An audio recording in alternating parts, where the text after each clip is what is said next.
In this video, we are going to talk about some of my top producing crappie lures.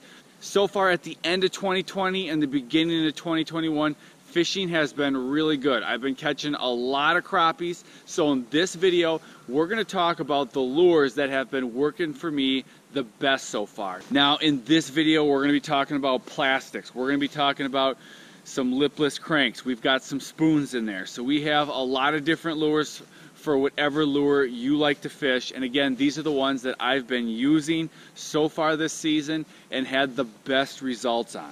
Alright guys, so let's just get into this right away, starting with the first lure, and we're going to start out with some soft plastics. Now I like to use soft plastics in a lot of different situations most of the time. I've got a lot of confidence using soft plastics. When I can't get fish to hit on anything else, I normally can catch them on soft plastics. And I usually have better results when we're talking crappie fishing with soft plastics than I would even with live bait. So we're going to start out with some soft plastics, and we're going to start out with one of my favorite ones, and it's the one that I've been fishing a lot lately, and that is the Paralyzer by 1-3 Fishing. It looks just like this. It's got a nice body with a few little arms, and then it's got there's one of the arms that was stuck, and then a big tail. Now, anyone that's been following me for a long time, I like lures with thin, long limbs, like this long tail, because you can get them to move with very little action on the rod. So a lot of times, you know, sometimes crappies will chase or hit a bait that's moving around a lot, but a lot of times they want one that's just kind of staying in place but moving in place. You can do that with these types of plastics. So here's the Paralyzer in the Cherry Bomb right there, and here's the Paralyzer in the Bubble Gum. That's the one I had on the rod. Been catching a lot of fish on this bait right here. Now you'll notice when you get them in a pack like this, they are infused with the donkey sauce. That must be their scent. When you get them on this, I don't know if that necessarily has the donkey sauce. However, both of them work really well. So the Paralyzer is a lure that I've been fishing a lot and having really good success. Now I like to fish this lure with a 1/32 ounce tungsten jig. I like tungsten because it gets down there really quickly. I also can feel it. The 1/32, the hook is just the right size, and I like to fish it on a noodle rod. So noodle rods are great for detecting up bites, so the bait will load the rod just a little bit. You can see when you get an up bite, meaning the fish comes from the bottom and hits it up, the slack in the line, you'll either be able to see it on the line or you can see it on that really sensitive tip. It'll go from loaded a little bit to more straight. I'm exaggerating it just so you can see it for the video, but that's kind of what happens to see the up bite. So usually whenever I'm fishing plastic, I like to fish it on a noodle rod.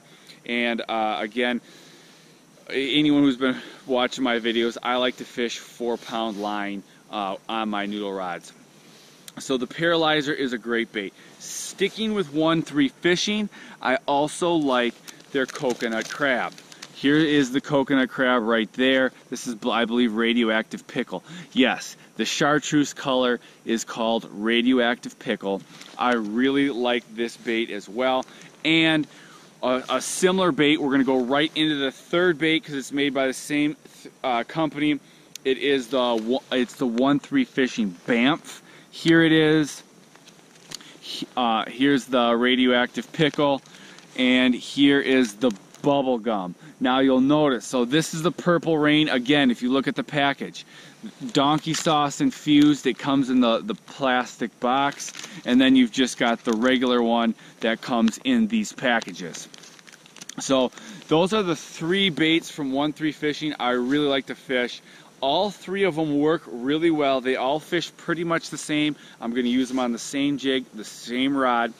These are really effective lures. If I was going to go out and buy some plastics right now to go catch crappies, definitely check these out. Incidentally, I'm going to try to put links in the description of this video where you can get some of these online if you don't have them at your local bait shop or wherever you go. And another thing that I really like about these 1-3 fishing baits, is lures 1, 2, and 3, is they're a little tougher plastic, so you can catch more fish on them before they're just shredded and gone. Like even this one right here, this one's caught a lot of fish, and you can see it's starting to get a little beat up. You know, it's not quite as fresh as a new one. However, it's still in pretty good shape, and this one has caught a lot of fish. So they last a little longer than some of the other lures. So now going into lure number 4, we're gonna stay here with plastics for number 4, probably 5 and 6. So number 4 is the J&S Custom Jigs. This is the Gojo. I'll take one out. This is a lure you've heard me talk about before. It's it just works really well, so I really like this lure. And it looks just like this. It's got these two, you know, it's got a body with 2 big legs, and you can really, when you jig this, you can really get those legs kicking. That's some of the effectiveness. Here's what the bait looks like, just like that. What do they call this color? Oh, they just call it chartreuse. So this is the Gojo, and the chartreuse is one of my favorite colors. I like chartreuse a lot of times for fishing, well, actually all year. So similar to the Gojo is the next lure we're going to talk about, and that is the Versamite. So here's the Versamite in dirty bubblegum. Here it is in chartreuse. And here it is in black.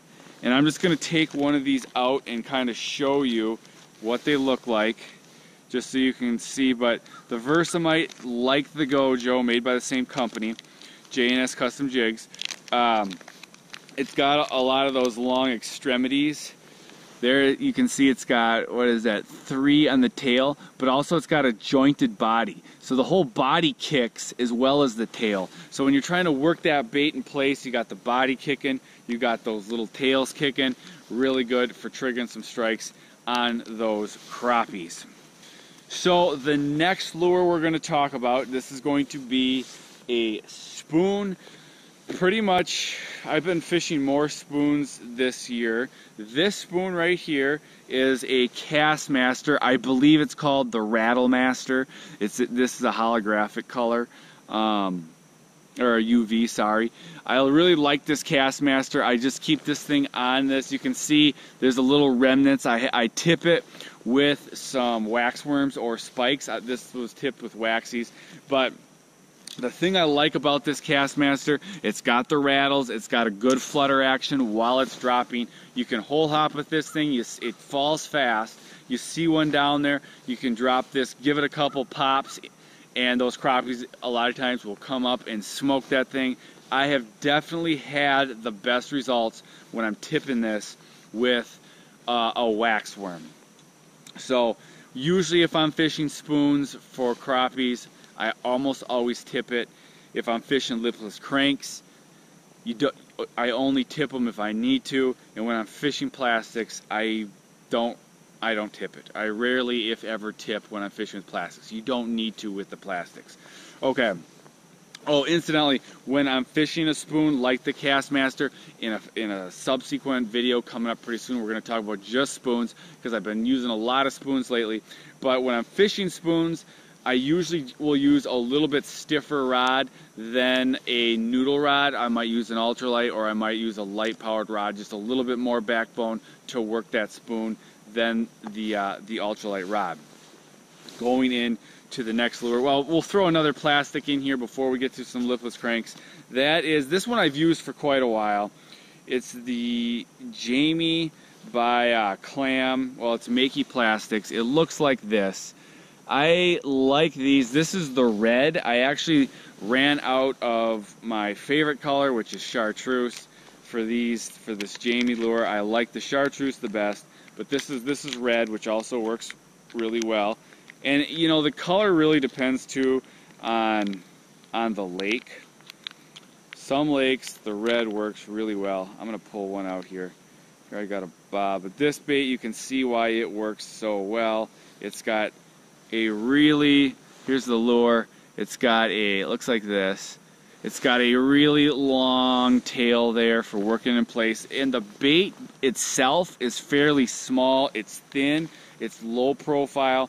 That helps a lot of times ice fishing for crappie, especially as we get into midwinter. If the bite gets a little finicky, having those smaller baits can really help. Okay, so now let's get into some lipless cranks, which I have been really excited about. These some of these new lipless cranks.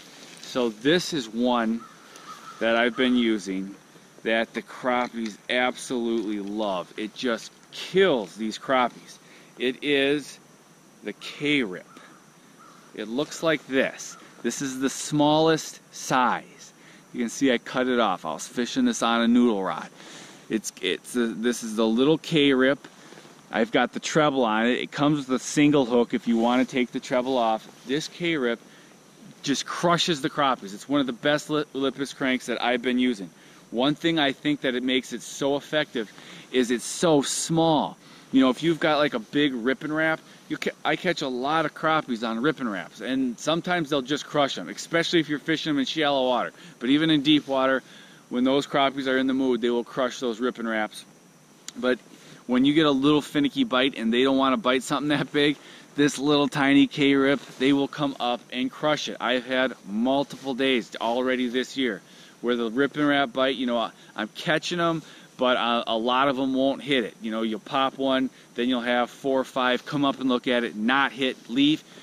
You put this thing on, this little sucker on, and almost all of them are hitting it. This is just a really good, probably becoming one of my favorite lipless cranks, the K-Rip. In the same vein as the K-Rip is the tiny little T-Rip. This is another one that I really like because it's so small. You know, with such a small offering, the crappies, they just come up and hit it. You don't, you know, like with a big ripping wrap, sometimes you got to coax those things. When they're really aggressive, they just come up and smoke it. But a lot of times, when they're not that aggressive, it's hard to get them to hit the ripping wrap. But these little tiny, the K-Rip, this little tiny T-Rip, they just come up and smoke it. So the K-Rip, the T-Rip, I really like those. Here again, you can see this one's obviously in the package. It's got the treble hook on, but you can put that little single hook on if you want. I never want to. I like that treble hook on the back. Okay, so the last lure we're going to talk about is a lure that I've been using for a long time. It's one of my favorite lures, and that is a Vmc Wax Tail Jig. So here is the wax tail. This thing is so deadly. It's a small, thin profile bait with a long tail, and it's got that VMC jig and hook. You used to be able to buy, so the tail is made by Trigger X, and then you got a VMC hook. You used to be able to buy the Trigger X tails. You can't anymore. So now the only way to get the VMC Wax Tail Jig, which I don't fish it as much as I used to because you can't buy the replacement tails, is to buy the set, and they're fairly expensive, but they're really effective. So those are the 10 crappie lures that have really been working well for me this year, and we're trying out new ones. We've got a lot that didn't make the list, so we're going to come up with some more videos coming up really soon. But I hope this video helped you guys. Remember, I will try to link most of these in the description of the video, a place where you can get them. Otherwise, check your local bait shops, and I will see you guys in the next video.